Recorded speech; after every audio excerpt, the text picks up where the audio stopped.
Oana, îți mulțumim foarte mult. Știți care e meseria pe care orice copil și-o dorește, nu? Astronaut, bine, probabil că și orice adult. Bine, nu ca meserie, dar cine ar spune nu unei călătorii în spațiu? Oricum, cine vrea să-i exploreze tainele, o poate face aici, în București, în cadrul unui show imersiv, cum nu ați mai văzut. Ghidul este nimeni altul decât Dumitru Prunariu, primul și singurul cosmonaut român care a ajuns în spațiu. Colega noastră, Andra Costea, a participat la spectacol și a stat de vorbă cu el.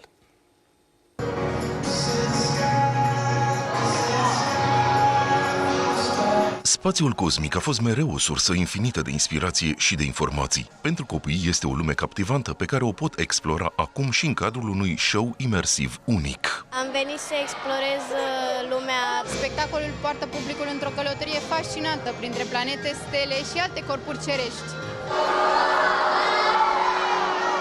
Sunt niște reacții extraordinar de frumoase. Este clar că este genul de conținut care se adresează absolut tuturor vârstelor. Mi se pare o metodă mai rapidă de învățat. La unele muzee îți arată lucruri mai vechi, istorice, iar aici îți arată lucruri care se pot întâmpla și pe moment. Vorbim despre inovație și despre tehnologii emergente, dar ca mediu în care putem să facem scenografii deosebite, în care putem să vorbim despre artă, despre cultură. În momentul în care te simți chiar în spațiu și ești înconjurat de toate aceste planete, cred că este un pic mai ușor să rămâi cu informația. Copiii au învățat tainele Universului sub îndrumarea primului și singurului cosmonaut român care a zburat în spațiu, Dumitru Prunariu. La început îi întreb cine vrea să devină cosmonaut și ridică vreo 2-3 din sală, după aceea le povestesc tot ce am de povestit. În momentul în care ajungi în spațiu,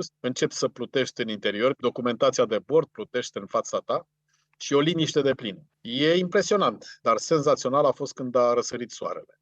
Și dintr-o dată a inundat cu lumină pământul, am înțeles de multe lucruri poți observa din spațiul cosmic. Și intrăm încă o dată la sfârșit. Cine dorește să devină cosmonaut? Și cel puțin jumătate din clasă ridică mâna. Și probabil că visând să devină cosmonauți, unii dintre ei chiar vor deveni. Au trecut 43 de ani de la călătoria românului în spațiu. Anul acesta, NASA își propune să trimită din nou astronauți pe lună. Programul Artemis include și înființarea unei baze permanente din anul 2030.